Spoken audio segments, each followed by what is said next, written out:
Nell And Dee. here with our own perspective on some real life topics and situations. We want to thank y'all for tuning into the Talk Trap. Tonight, we're trapping with rap artist Jada Hustler. What's him? Podcast episodes can be heard here on Spreaker Radio, Apple, Google Podcasts, Spotify, YouTube, and more.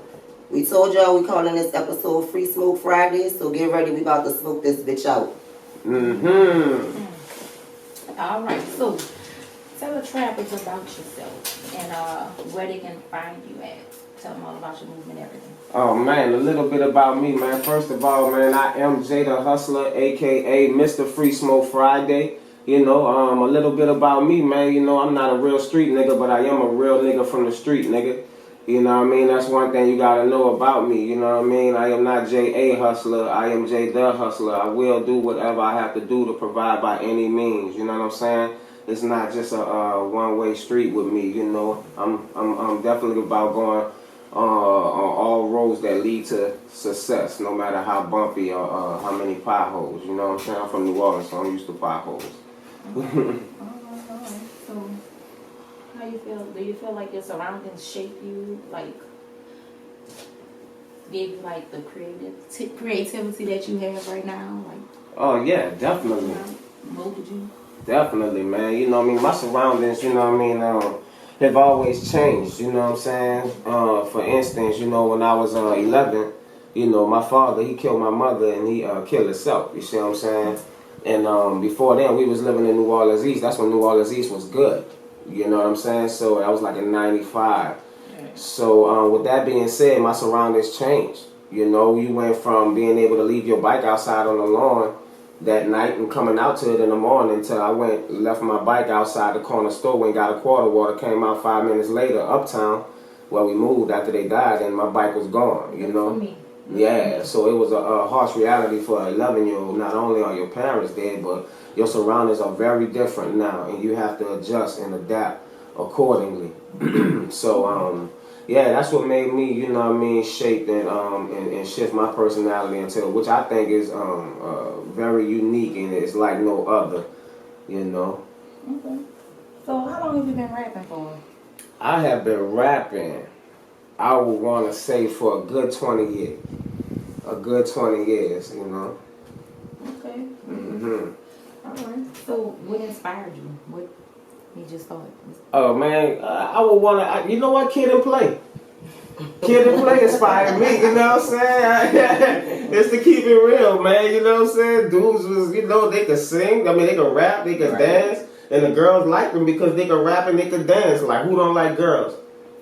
Right, you know what I'm saying? I do, you know what I'm saying? Anyway, that's a broad question nowadays, but anyway, you know what I'm saying? Okay. I So do. Yeah. That's what you grew up listening to? I'm about to ask you what you grew up listening to. Oh, definitely, man. You know, Kid and Play, so it was good, fun music, you know what I'm saying? And then, you know, when I finally could convince my father, you know, to let me, you know, let me listen to rap music and did the first 2 CDs he let me buy from him because he sold CDs for Capitol Records as a side job, you know what I mean? So, yeah, he taught me to earn my own money washing his car.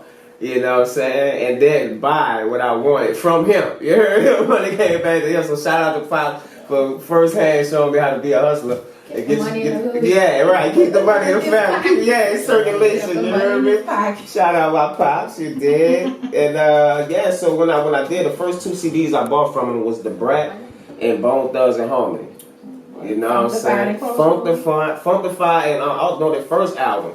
Man, the first album. Yeah, definitely, man. I ain't know, you know what I'm saying? I ain't no spring chicken, but I ain't no old hen either, you know what I'm saying? You dig. Shout out to OGs out here getting money. Okay. Yes, man. If you could collaborate with any rapper or producer, who would it be? I would collaborate with Jay-Z and any producer. I would have to say either Just Blaze or maybe Google. Why? Why Jay-Z? Jay-Z because he definitely made me want to be an artist.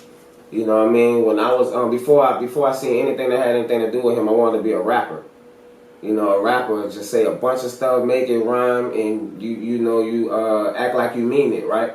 You know what I'm saying? But when I was exposed to him, you know what I mean, it was the way he painted pictures. You know, one of the lines that caught me was like, he's like, I could lie like two trains that's on the same track.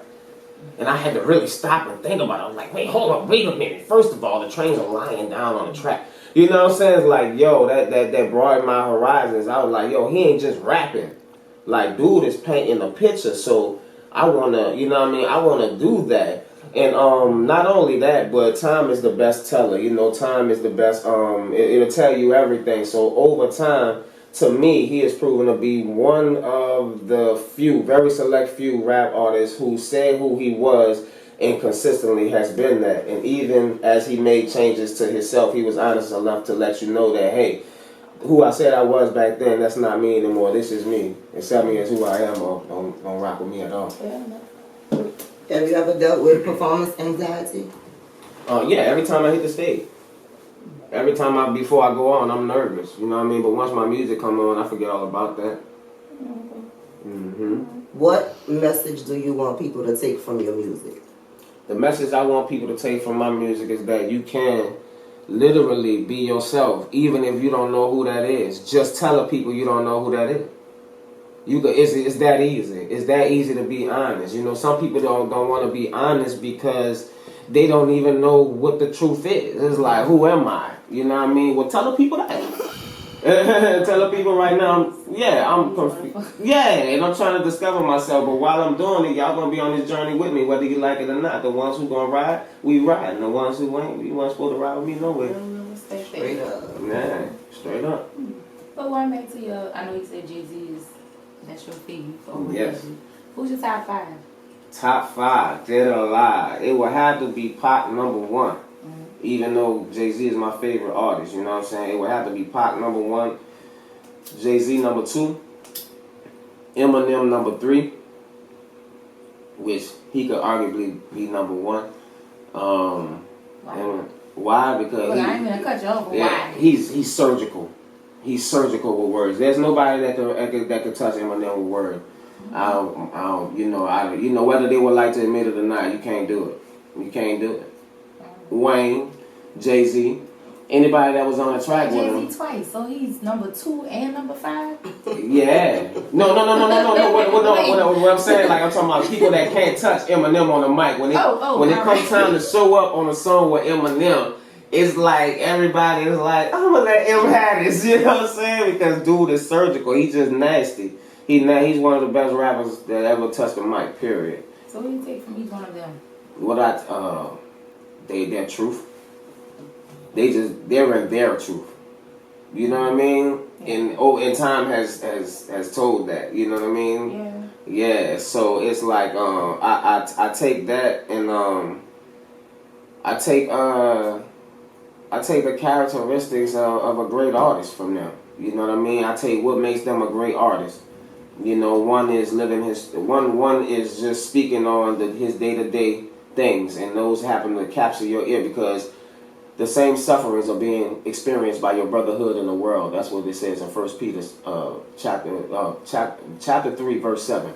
You know, the same sufferings are being experienced by your brotherhood in the world. So if you come outside to a flat tire, 9 times out of 10, it's not just you. Somebody around the world came outside to a flat tire. You can't just say, oh Lord, why me? Because it's not just you. The same sufferings are being experienced by your brotherhood in the world. So don't go around saying, why me, right? You know what I mean? So that means I can rap about me stumping my toe on a nightstand in the middle of the night. Why? Because the same sufferings are being experienced by my brotherhood in the world. I take that from Jay-Z. I take me being slick bipolar and having crazy ass thoughts. You know what I mean? And being able to express that even though I'm not going to do them. But I had those thoughts. You should know this. You know why? Because I had it. You know what I'm saying? Like, why am I trying to, you know what I'm saying? If a chick is talking shit to me, it's like, yo, lady, back off. I don't even argue with women. And she's pregnant. I'd be like, I should punch her in her stomach.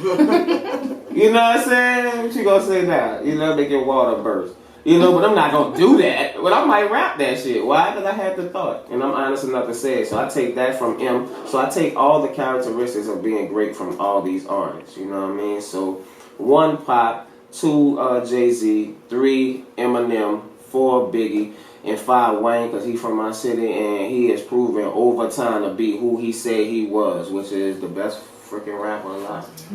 You ain't in church, you could curse. Oh, the best fucking rapper alive. Yes, I would rather do that. It feels good. Okay.